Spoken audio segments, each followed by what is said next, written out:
Okay. Hey guys, how are you? Welcome to the Event Marketers Toolbox. We've got a great guest today and, of course, a great co-host. Hey, but I'm Chris Dunn. I am with Blue Hive Exhibits. We're super happy here to have a couple of amazing designers, one of which works for Blue Hive. Her name is Dana Esposito, and she's been a co-host a whole bunch of times, so we are co-workers. We are fortunate to have an amazing, very well-known and well-respected gentleman from the design world. His name is Mitchell Mauk. Dana's going to tell you a little bit more about how they met and how it is that Mitchell is coming to join us. So, Dana, take it away. Sure. So, so I'm Dana Esposito. I'm the EVP of Strategy at Blue Hive. Obviously, a lot of years of exhibit design, but also creative leadership and corporate strategy. Almost 30 years of it. And yeah, I would like to tell a little bit about Mitchell before Mitchell actually formally introduces himself, and that is years and years ago before I knew Mitchell. As an exhibit designer, I'd be working late all the time, and people would call up and be like, "Well, did you see what Mitchell Mauk just did? Did you see what Mitchell Mauk just did?" And I was at this point where I'm like, if I got to hear one more time what friggin' Mitchell Mauk just did, well, did you see what he had in Exhibit Magazine? And I'm like, if I ever meet this guy, I'm kind of like knock him to the ground and kick him in the shin. And wouldn't you know it, I ended up flying out to LA to go to an event design summit. And I get there and I'd worked late the night before. And it's like all you can do as a designer to step away from your desk. So if you travel for work, you work more before you go, you work more when you get back to catch up. So it was like a big breath to just get there. And I get there and I'm really combing through everything. And who is the keynote speaker? Mitchell Mauk. And so I texted a friend of mine. I'm like, you're not going to believe it. Mitchell Mauk is the keynote speaker. And they're like, what's he like? I'm like, I don't know. He's kind of far away. He doesn't look very tall. I could probably take him. And so they're like, go get him. So I walked up to him and I waited for him to finish talking to someone. And I said, are you Mitchell Mauk? He said, yes. And I said, oh, my name's Dana. I work for such and such. And I had always promised myself, if I ever met you, I was going to knock you to the ground and kick you in the shin. And he was like, what? And he's like, please sit down. So we sat down and we ended up having a really nice conversation. And I explained to him why I had all this angst and anger. And lo and behold, I ended up really liking this little bastard. So then, not too long after that, I ended up working on a project with him, which was great because I really got to see how he worked and how he thinks. And we became actually really good friends. I don't get to see Mitchell often, but I consider him very much, one of my work friends. And I wish we lived closer. So that's my sort of background on how I decided not to give Mitchell Mauk a fat lip. So, Mitchell, why don't you go ahead and formally introduce yourself?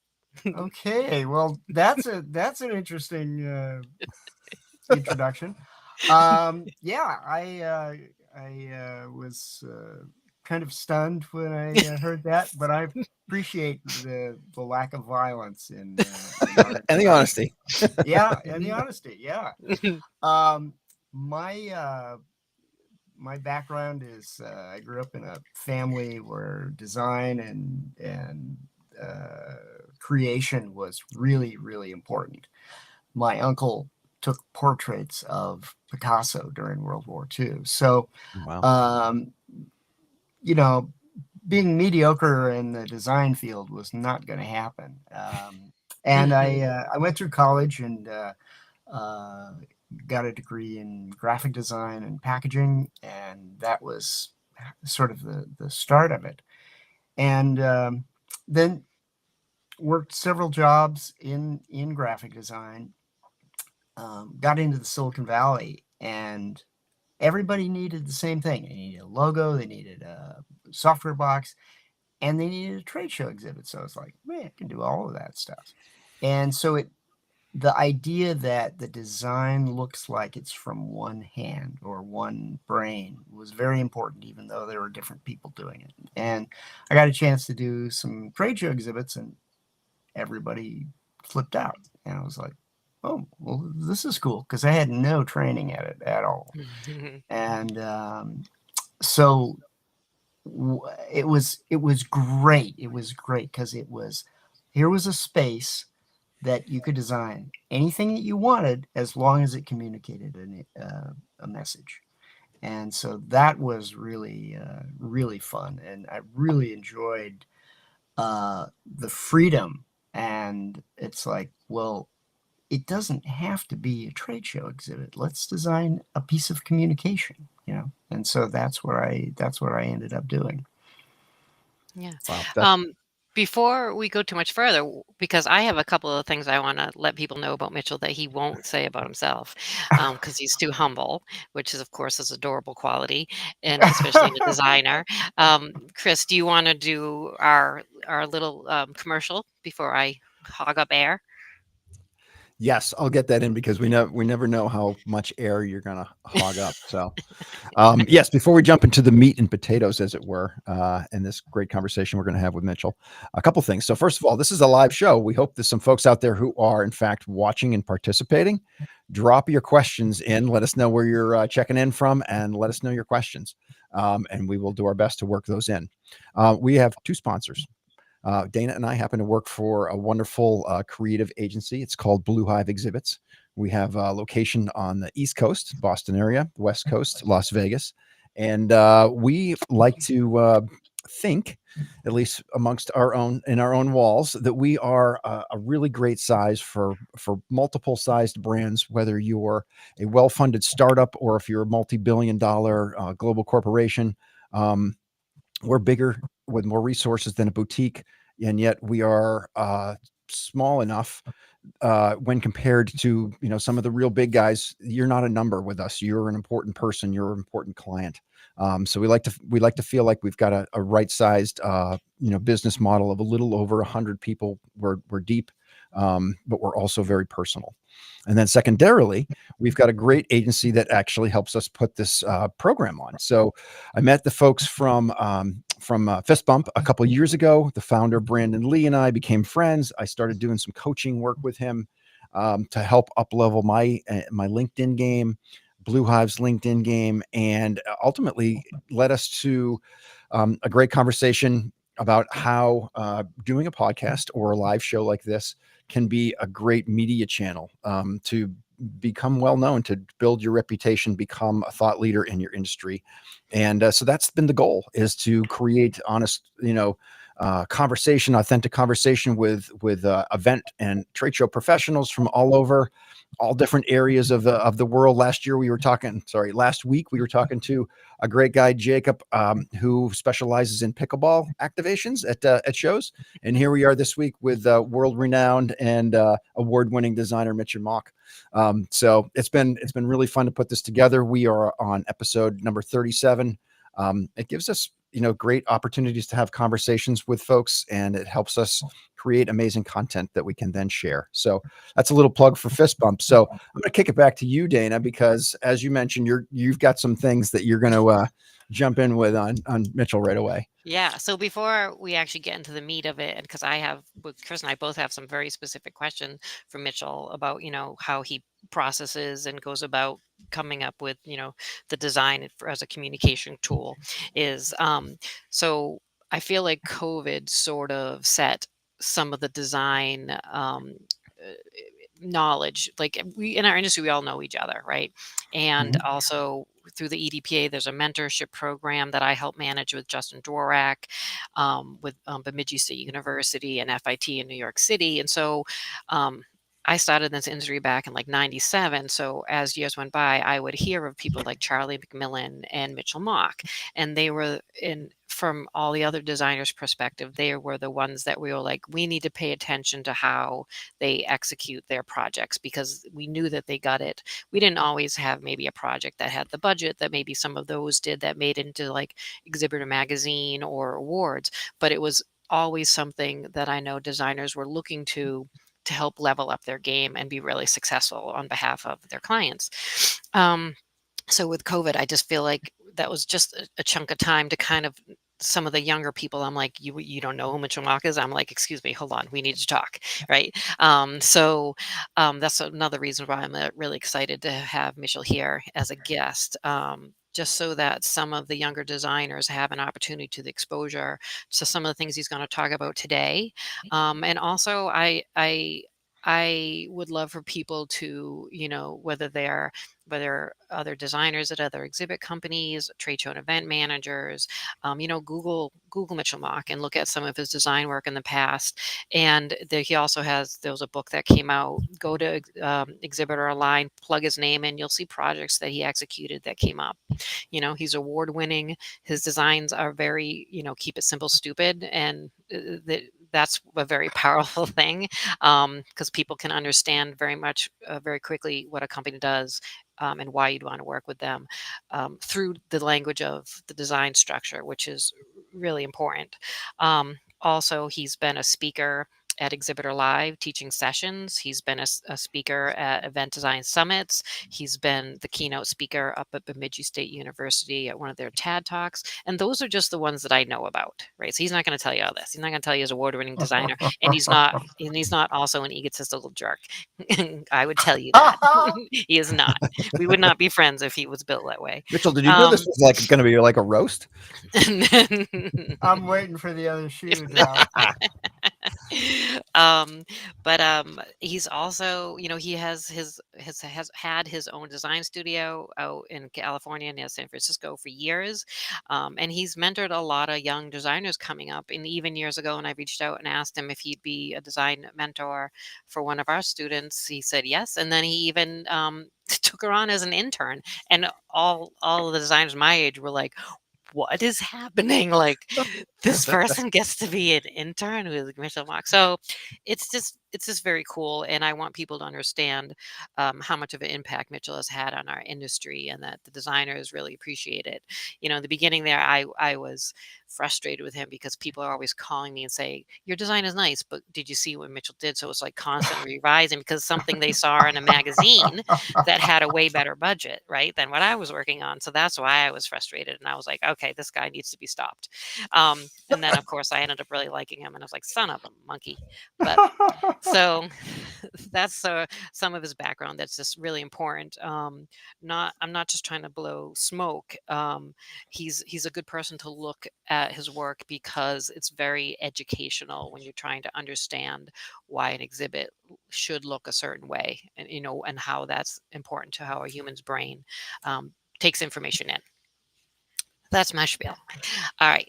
So I am going to launch into our first actual question for you, to give you, Mitchell, an opportunity to kind of help educate and our audience about design. So we're going to talk a little bit about storytelling and exhibit design. And so the question is, why is storytelling essential in exhibits? Well, storytelling, from where I come from at least, this is about how communication is transferred for people from the beginning of history, from the beginning of people sitting around the cave, the campfire in the cave was how you communicated. Okay, here's how you gather food, here's how you hunt animals, here's what not to do, don't eat this kind of bark. All of this happened around the campfire, and it was all communicated in stories. Stories are how we as a species communicate our information.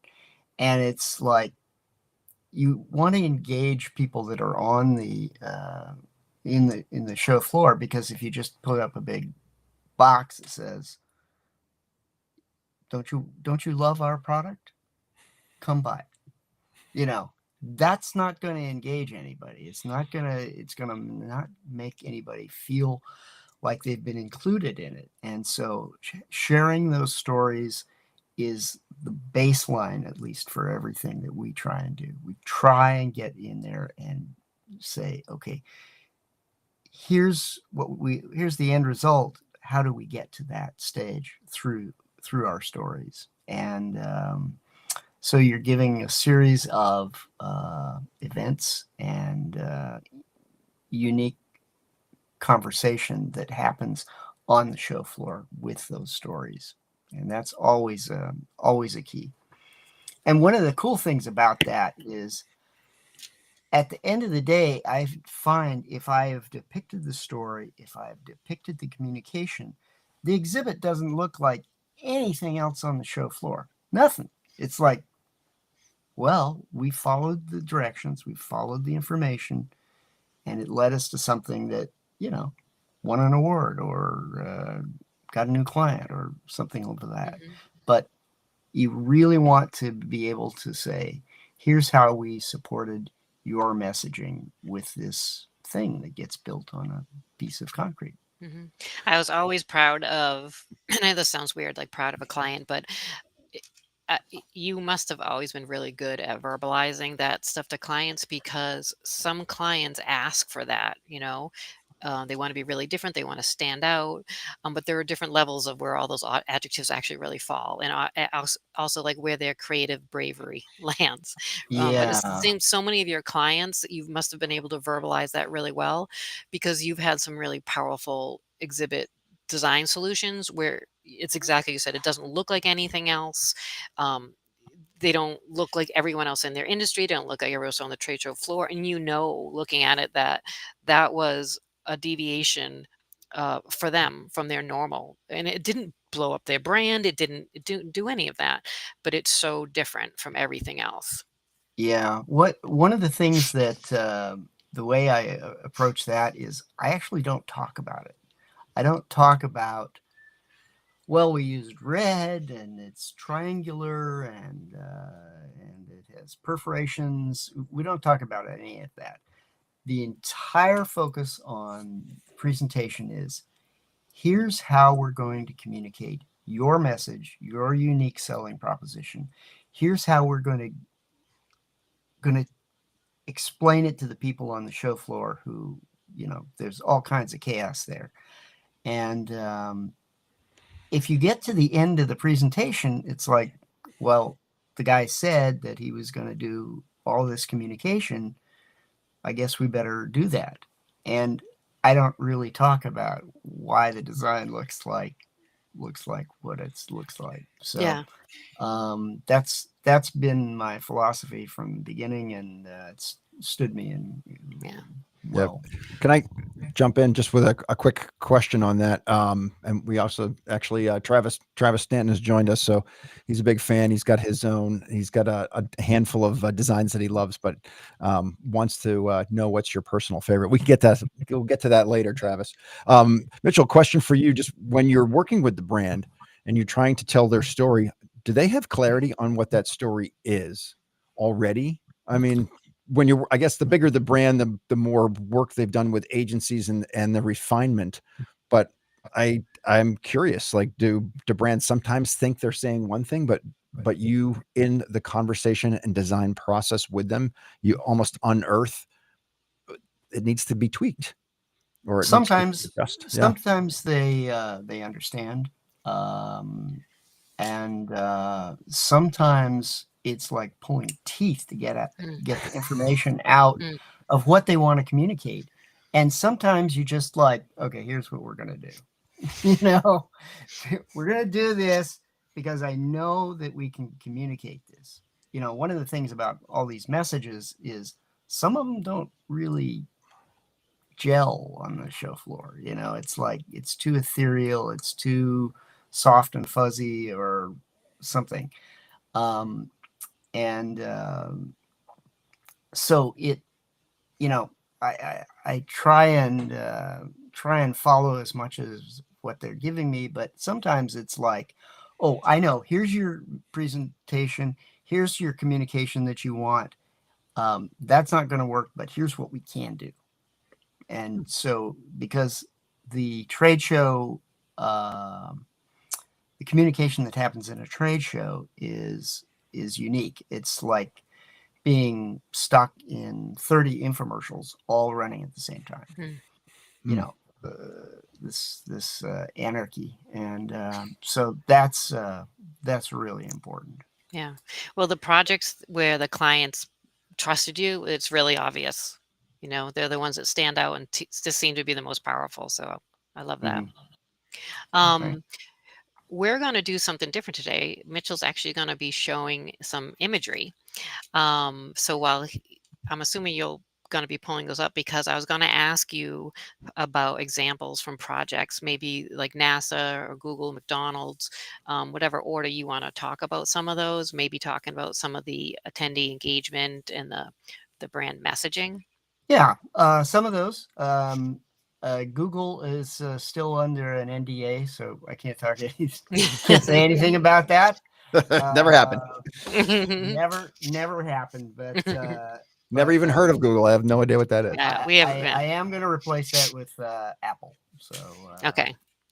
I was going to ask you just from a timing standpoint, and obviously you being in the Silicon Valley in the 80s and 90s and so forth, like rubbing elbows with like, Steve Jobs and Larry and, all the guys.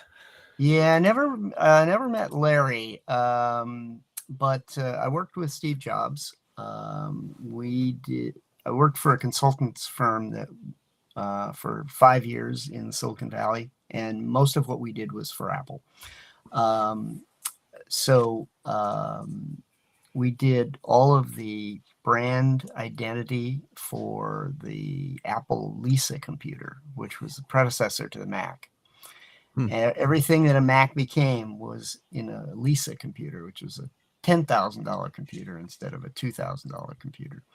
And so I got to work with Steve Jobs a little bit on that, and a lot of other companies, some of which don't exist anymore because they got bought for billions of dollars.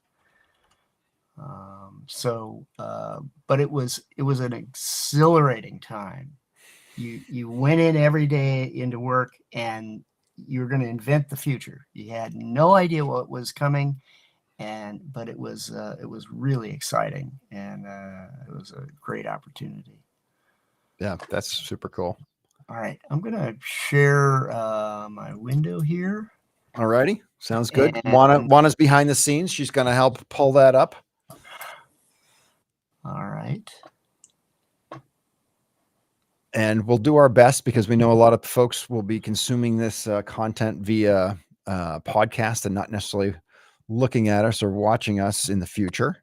So we'll also do our best to do some descriptions as well as based on what we're seeing and interacting with. Share screen. And dun dun dun. We're teasing this so well. Okay, so is that coming up? Yes. Hey, look at that. All right, thanks, Juana. All right, what are we looking at here? So I said that I started out doing graphics. This was one of the things about graphic design that's different from trade show design is graphic design. You have a very, got a postage size stamp in which to communicate information. And this is one logo that I designed and had approximately 35 years of design of their trade show exhibits. And I was very proud of this design. It was based on an exhibit where they wanted me to use their old logo, which was a D and an A and a slant. And I referred to it as the Flying Duh. And I happened to be sitting next to the guy who had designed it. So that did not go over well. Whoopsie. But I told him that I would design a logo that would make sense. So this one is all about the parts, which is what they're about. They're not behind any one brand. So it was all about parts. So that was really one of the more successful stories that I had been able to tell. Graphics, we had talked about using graphics in trade shows and how we want the graphics to look as if it had been designed in from the very beginning. McDonald's has their own show, and they take over the entire Orlando Convention Center for their own show.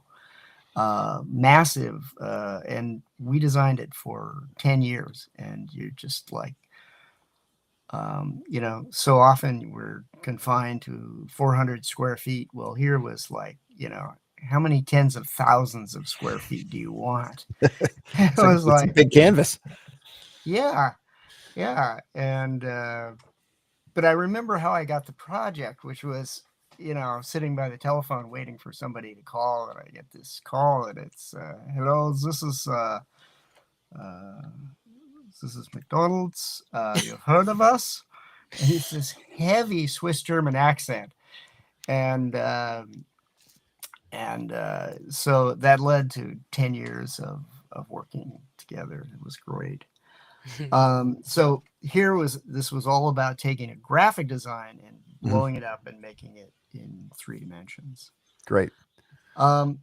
We talk Cool. about you know, metaphor in a trade show exhibit, and I think this is probably the best example that I've got, which was they wanted all of their franchisees to re-image their buildings, which, you know, were looking really dated. And it was, you know, it was a $400,000 hit to a franchisee. And he's like, I don't know if I want to do that. So the idea of unpackaging a new McDonald's arch was at the entrance to the exhibit, and it was all about fabrication and construction, you know, because it was going to be it was going to disrupt your restaurant. So we built the entire exhibit out of scaffolding. Now, one of the things I learned also was from the money standpoint. There was a significant amount of money for fabrication, but you spread it out over, you know, 100,000 or 200,000 square feet. It doesn't go very far. So Right. we bought a bunch of scaffolding, and then we had some aluminum foil there, and a lot of foam things, and that was one way of Yeah. communicating. It's all about the reimaging, but it's about it, you know, construction. Right. I just want to do a little description before you move past. So for those folks who have, you know, ingesting this via podcast after the fact, the first image that you mentioned after the logo design talk, you had the iconic McDonald's M. So basically, one of the arches was kind of recognizable in its traditional yellow, but then the kind of the middle part of the M and the other part is still, it's crated up, and it's a beautiful, obviously, metaphor. And just you look at that and then you just like, okay, we're under construction. So that took you, and then you moved us to kind of the idea of using a scaffolding as your, you know, a vehicle to kind of, you know, be part of this storytelling device is brilliant, right? Because we all have seen scaffolding around construction sites. It's instantly recognizable, and at the same time, still very cost effective, right? To buy it, set it up, and move it around.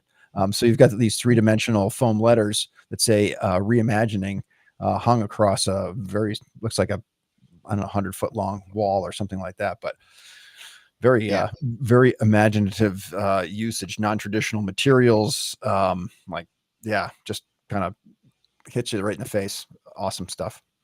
Well, I'll tell you, desperation budget figures works wonders in the creative thing. There you go. Creativity is the mother of all invention. The creative director who contacted me first, the second thing he said, well, you know, McDonald's and really cheap. We got to sell a lot of cheeseburgers and French fries to fund all this. Yeah, and I'm like, no, that didn't happen. But they were a wonderful client to work for. Just amazing. Knew what they wanted to say. They allowed us, you know, and how to go about saying it, which was important. This design is further on in the exhibit. It has towers that are made out of scaffolding, and then in the back it says, now is the time to re-image. And there's a whole bunch of dots that are actual clocks, and the clocks are ticking down that it's time to re-image your restaurant. And finding all of those clocks was really interesting. We heard that they were not available anywhere, and we went over to IKEA and discovered an entire pallet of them. And we purchased 700 clocks on the pallet and had them delivered to the fabricator like in a day and a half. It was great. Excellent. Another item here in the McDonald's exhibit was the logo, and then behind that are big post-it notes and this wall of, what are your recommendations? What are your concerns with reimaging? The idea of listening to the franchisee was really important. And, here's, another $50 idea, but it's using the listening to the franchisees, which is really important to McDonald's. It's one of the things that separates them as a company. Right. Yeah. And we've actually going way back in our early days of our pod, we had a wonderful guest on, Liz Latham, who runs Club Ichi, and they lean heavy into using these large post-it notes, and they call them like live brainstorming sessions. But yeah, what a great way, super simple, old school, tactile, right? But you're transferring this information, you're garnering or gathering the ideas and thoughts from your guests at the show. And you can turn those into really actionable elements. Yeah, they got put into binders and passed around the conference rooms. Every time they were talking about reimaging, it got passed around and really affected the way things went. Nice. Yeah, that's great. Oh, now, one of their researchers found this in the archives from McDonald's. This is a letter from Ray Kroc, who was at that point long dead, describing how important it was to innovate and reimagine your restaurant. So it's from 1958 or something, 78. 78, I think. I think but it was a long time after he had died. Yeah. So we took this letter, and the franchisees love Ray Kroc, absolutely do. And he's, he was the one of the founders. And so we put this Xerox of his letter front and center right as you exited this area, and the franchisees just flipped out. They loved it. It happened to be a letter that described exactly what we needed to have them do, 20 years later. Hmm. From its message from beyond the grave. That's right. It was remarkable. Ray Kroc still closing after he still closing after he closed. Yeah, and at that point you just go, we got to make this really important. And so we put it right in center. Oh, that's very cool. Okay, so let's talk about Apple. Yeah. So while I was in the Silicon Valley, I was always doing work for Apple, as a consultant, as an employee, as an intern. And we all think about Apple in this white, clean, super design. And they did have a reputation from the logo on down of being really into the design. Sometimes they weren't very good at it. So this is a design. They designed a system for their trade shows. And it was called the mainframe system. And it was kind of like Legos. You could build anything, but it also had the downside of Legos, which was it took you forever to build anything.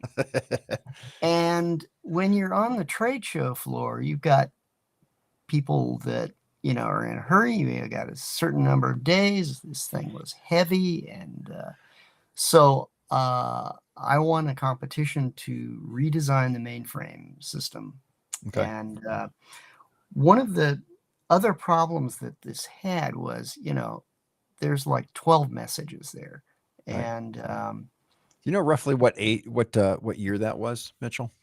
I think it was talking like 96. Really? Okay, so it's that recent. Something like, So yeah, so those folks who didn't see it, it's a little bit of a word vomit. There's colors, there's messages, there's those big old school monitors with that big giant cabooses on them. Yeah, it doesn't even look like what you picture today as the sleek, Apple type of design. Yeah. So one of the real problems that Apple had with this exhibit is that, again, you've got this multicolored exhibit, and the renderings show it on a white background. Well, that's all well and good, but it never appears on a white background.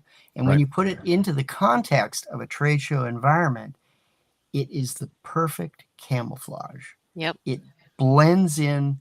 It blends entirely into the background. So what we said was, let's make it simple and clean and white.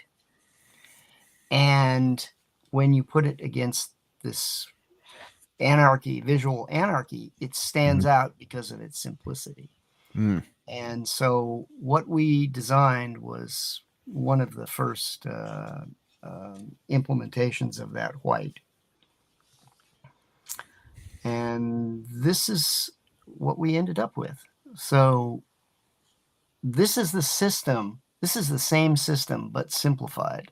Really? And we cut 40% of the weight out, reduced the man hours to set it up by 27%. And whereas before you couldn't really tell what the message was, this message is right front and center. It's one message. And they, at the time, they were having some financial troubles, and they were able to get another 3 years of use out of this system before they had to replace it. Wow. Okay.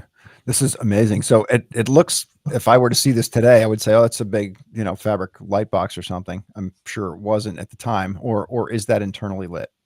Yes, it's internally lit with light. Yep. With light. You use light on the inside of the light box. Go figure, huh? Fabric? No, I told you he was really smart. Yeah, it's fabric. Yeah, it was printed. It was something that was wow, brand new. Early, yeah, the early days of dye sub. So yeah, again, you could print color on fabric. It was that's great. amazing, right? I do remember those early, the mid 90s. So power plus ease plus compatibility plus multimedia equals Apple logo. That's, epic. Were you part of the process or part of the design and thought process that took all of that menagerie of gobbledygook that we saw in the previous picture and got it to this point? As a graphic designer, did you participate in that process? Or were you more structural? I didn't. In this case, it was, how do we show a great message? Okay. And every time they had something that was too complicated, I was like, no, it's got to be simple. Yeah. Yeah. And but yeah, this was I was pretty proud of the way this happened. That's amazing. Yeah, it's a radical difference from where they were. Yeah. No, the look, the feel, but the fact that you also, leveraged such huge savings with regards to shipping and like same problems we're having, now 30 years later, shipping, drayage, man hours of setup, like all that stuff's still a thing. Oh my gosh. You have even more so. You have to design everything out of feathers so that the drayage cost doesn't kill you. Right. Yeah. So true. So, right. And they get an increased longevity out of that system that they had already invested in for assets. Yeah.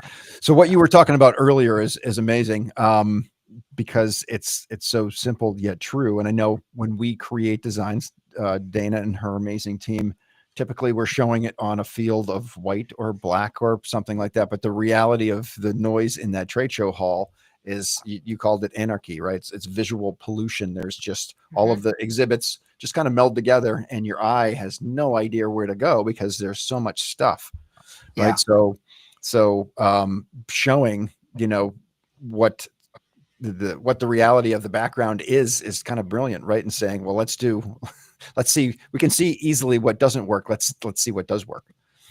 I have actually done presentations where we'll show the new design, and the background we'll use in the renderings is photographs of the show floor from that industry. Okay.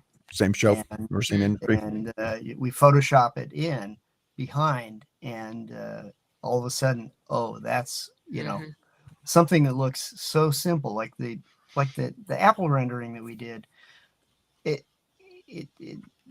so what? It's white. So what? Well, in the context is what is really important there.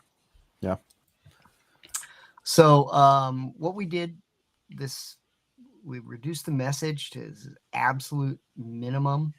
Ideally it's one word or a phrase or 4 words in this way. One of the things that we really try to do is get everybody on the same page. Okay, this is the message that we're going to try and communicate with this exhibit. And then you go to the design. And getting everybody to agree on that is really critical, particularly the boss, whichever boss, it's head of marketing, it's a president of the company. We want that message, there is support all the way down the way for that message. And that's where you are able to really start running and just do something amazing. And so these are all kind of the simplifications, putting a message front and center. It's one message. When you walked up to the Apple exhibit, there were lots of equipment around, but there was only one message that really communicated what it was about. Right. And then you start asking yourself, is this design that we've got helping or hurting the clarity of our message? We don't want the design of the exhibit to be competing with the message itself.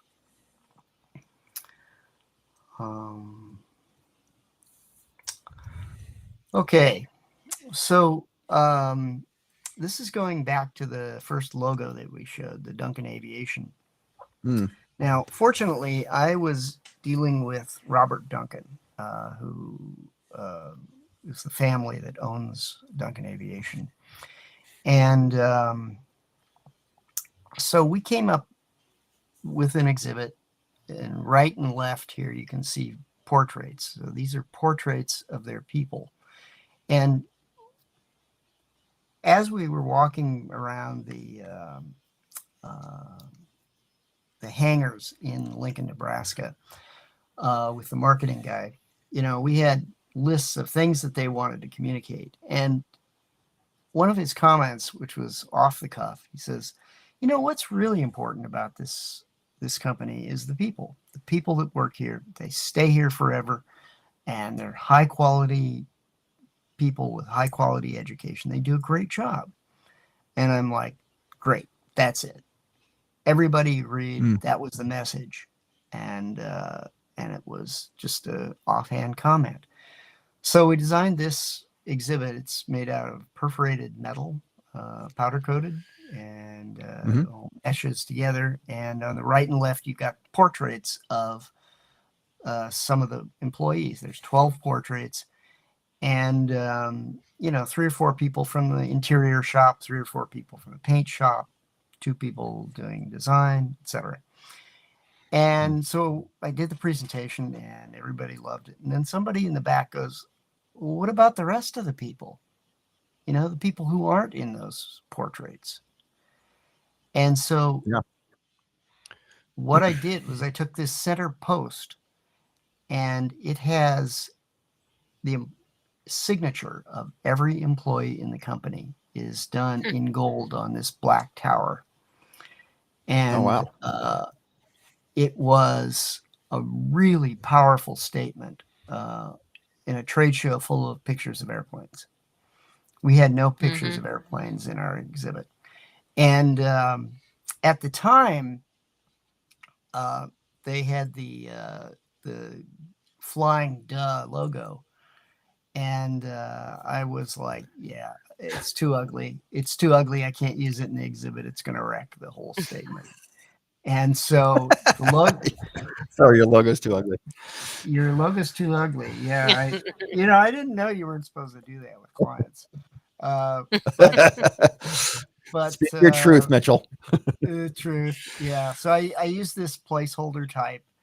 And then after that, we went back and designed a whole design system for them, which started out with the logo that I showed first.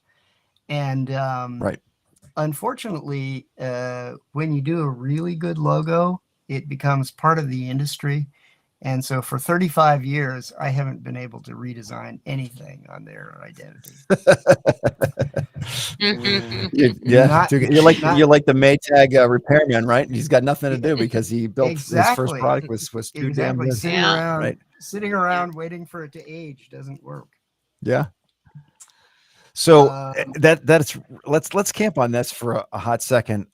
You have an iconic looking, interesting booth at a show, at the aviation show, and you have no reference points to airplanes. So doing the opposite of what everyone else, right? Everybody else thinks or is doing is a way to stand out, because you're so different. You embraced the humanity and the people and the personalities of those folks and made the booth about them versus about a fuselage and a wing and a wheel. Yeah. And the important thing there is it's different for a reason. It's not different to be different. It's different for a reason, because that's you follow the communications and you let that dictate how the thing looks. So Chris, question for you. Know. Yeah. Go ahead. I was just going to ask you timing wise, because I know Mitchell has other images to show us and talk about, but I also want to be cognizant of time. So do you want that's to a good heads up. We try to cap it at about an hour, Mitchell. So we've got about 13 minutes left based on, where we're at. So the one thing I just wanted to add here or ask was, there's got to be a naysayer in the room who says, how can we possibly do this without talking about what we really do? I mean, and I don't want to extend that conversation too much, but you get everybody across the finish line on that because you have agreement what the message is ahead of time. Yes. If that makes sense. Part of it is that, and part of it is here's how we're going to communicate what you want to communicate. Boom, boom, boom, boom, boom. And once you've done that, it's hard for them to go back and say, well, I don't like green or something. Because in the presentation, you've said, here's why we're using green, because this is what we need to communicate. And gotcha. So that helps. And I don't spend a lot of time talking about design theory or very much about the design at all. It's a matter of, for example, the one wall we've got here has portraits of every employee in the company, 700. And, nobody asks about why it's that shape or why it's that color, etc. Right. So that was the second exhibit. The next exhibit was 10 years later, and it had this floating cloud over it. 2,000. Are those all pictures? Yeah, 2,000 employees at this point. Wow. And the photograph, we had a gobo of an airplane that you can see just down by the lower right-hand corner of the logo. The airplane flying across the sky. So it was just this, tiny little gobo in a motorized light. and that was the motion. But everybody saw it, and of course, they all knew which model airplane it was based on the silhouette. So lots of portraits held up by aluminum rods. And then on the back, we put to talk about, it's a customer business. We put letters of recommendation that their customers had written to them over the years, and we just had a display of a dozen or so letters of recommendation. It said, hey, you did a great job for us, and that was really important. What's more powerful than the recommendation of an unbiased client? Yeah, exactly. And even, this was a graphic display case showing the idea of selling an airplane from one person to another, and we used these artists' hands. So, it's depicting the same information, but in a new and fresh way. Right. This next one, O.C. Tanner.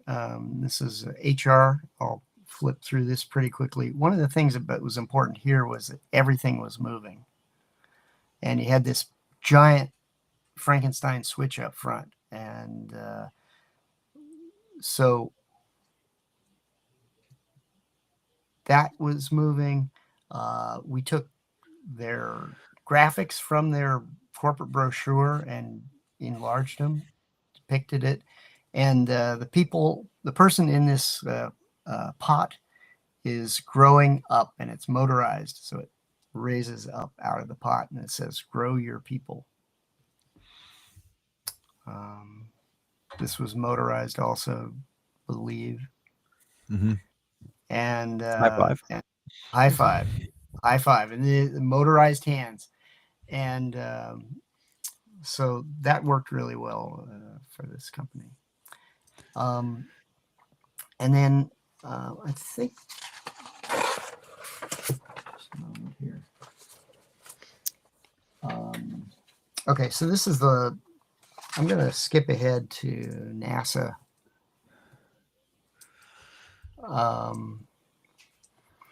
NASA, we did for a show in South Africa, Cape Town. And we couldn't ship anything, and we had no money. There was no money for anything. And so we designed an exhibit for NASA, the U.S. government, that was made out of foam core and fabric. These graphics that are floating in space here, those are foam core cutouts. And it was the idea of what they wanted to show was, hey, we've been at this a long time, and we have a very good idea of what we're doing. And it was 50 years of peaceful space exploration. And then inside the exhibit was a big empty space, and the astronauts would talk down from orbit cool. to you. Oh, that's super cool. So that was a really great experience working with people at NASA. And let's see, I think that's the idea. Yeah. Here we distilled this message down, and the graphics were integral to the exhibit itself. It was really some of the guidelines that we use that always seem to pay off for us in the long run. And I think that's most of what I have to say. What about Fantastic. do you oh, sorry, we might be running low on time, so I don't know if I want to ask my question, but I'll answer quickly. Go for it, Dana. Okay. So on that HR exhibit where you were showing all the different components that they were moving, and you literally had like their brochure, like website type iconography coming to life and moving, you'd mentioned the big Frankenstein switch. But what was really interesting about this exhibit back when I had first heard about it back in the day was it was about how HR is integral. It was at an HR show where you'd Yeah, come over and you'd flip that switch. And when you flip the switch and you shut that off, essentially you're shutting everything down. Everything in the exhibit stops moving, all those three-dimensional parts and pieces. So it's a really great metaphor about, yeah, how growing your people versus not having HR, not growing your people affects a company's well-being. yeah. Um, Thanks for pointing that out. That I because it use it turned as off exhibit when I talk to students. So, it turned off all the lights. It stopped moving and then oh, turned off all the lights, and it was like, oh, yeah, real big okay, kill oh, switch. I get it. Oh, I get it. Right. No Yeah. HR, no company. That's right. That's right. Awesome. Well, Go ahead, Mitchell, this has Chris. been a great conversation. Dana, thank you for helping kind of manage the clock here. I think we could sit here and go through designs with Mitchell for hours. We do try to keep it right around Mhm. 1 hour here on the Toolbox. So thank you for your help and thank you for spending some time with us. Mitchell, I got two questions for you. So Okay. earlier, a friend of ours, Travis Stanton, had said he's a huge fan of the VW, the D-Wave, the Ampra Accorda, RockShox, Duncan Aviation, etc. He's a big fan of those, but he was wondering if you had a personal favorite in your portfolio. It's like Um, picking, like, which is your favorite child? you know, well, exactly. Um, I don't really have a favorite.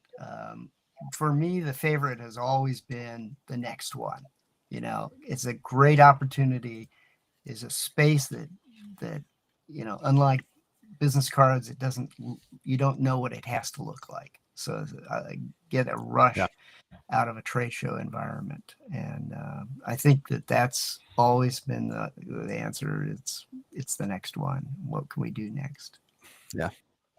Nice, exciting. It certainly keeps you motivated. And then secondarily, uh, if you could leave our audience with a couple of actionable takeaways, what might that be? What might they be? Well, I think I've covered a lot of it. Distill the message. Distill. Mhm. Get it down to the absolute minimum. What is the minimum communication to get it across? Um, the best way to wreck a good exhibit is to use bad graphics. So really put some time and effort into the graphics. Ideally the graphics.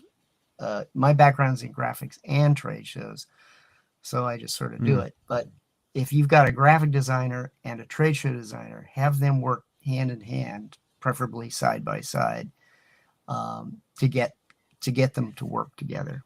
And um, I find that most trade show exhibits work best with a human element. How do people enter into it? And I think that's really critical for all trade show exhibits. And I think that's most gotcha. of it. Yeah, that's awesome. Awesome. That's Well, wonderful, wonderful information to leave us with. yeah. Thanks. And I use a lot of Mitchell's projects as examples. I present Mitchell's projects often to students as when they're trying to learn, why exhibit looks the way that they do. So I feel like I know a lot of his work, maybe almost as much as he did. I just didn't have to suffer through the design part of the process. I really appreciate that you've always been so selfless with sharing all of your knowledge with the future generation of designers. So I appreciate you and what you contribute. And I know that over whatever amount of years, you're figuring out your exit strategy so you can just enjoy time with your family as you get older. But I hope you let me to continue like dragging you in to speak and do educational things because I'm not quite ready for you to not be around us. You're just a wealth of knowledge and a joy to be around. So I appreciate you. All right. Well, thank you so much. I appreciate being still considered. Yeah, absolutely. Absolutely. So, Mitchell, what's if folks want to reach out and get a hold of you, what is the best way to do that? Email works really well. It's mitchell@maukdesign.com. And that's what we're doing. That's what we're doing. That's where they can And find you. check out his website. He's got a lot of work in Dubai and airports, a lot of really simple but great informational signage for humans to navigate. He's very good at thinking about how humans process that information. So Yeah, great retail stuff as well. I love the hmm colorful kayaks at that. I think it went over in the surf shop that I was looking at. So, not that I'm an aspiring surfer, but if I had to be, I would go Yeah, there for sure. yeah. If I could be. They make you look good. Yeah, hmm awesome. All And right, for well, this has people been a great. hang on, and for people looking at previous work, also see if you can find Mitchell's CMYK exhibit. It's CMYK magazine exhibit, and then also there was a Italian tile Oh exhibit that yeah, you had that was done a that was really gorgeous one. interesting too. And I think Ceramic the tiles. AGAM exhibit. You did an AGAM exhibit. Anyway, I could Yep. go on and on. Yeah, I'm like absolutely. kind of like a weird groupie who started off really wanted to dislike you and beat you up in the parking Now you lot, love them. like after school. Yeah, that Now he's was my friend. that was a great intro, I gotta say. probably the first time somebody ever said, I've "Welcome, never been welcome. Here's threatened how I that wanted way. to punch you in the face when I Right. first met you, or Exactly. kick you in Well, the shin." I Yeah, always say what I think, so that yeah, could be dangerous for some people. That's fantastic. great. All right, guys, we got to Thank wrap it up here on the Toolbox. Thank you so much for being our guest. Dana, thanks for joining in. Mitchell, great episode. Appreciate it. This is the first time that we tried doing sharing some visuals. I know I'm a super visual person. It was great to see that. Might be harder to listen to this one, but listen, if you're listening to this in the future on a podcast, go back, find it on YouTube, find it on hmm LinkedIn. Because you're going to get a lot more from it when you can see the imagery that was shared. So, hey guys, thank you so much. Happy eventing. Have a great rest of the week. And we'll see you again next week. Same time, same place here on the Toolbox. So thanks everybody. Cheers.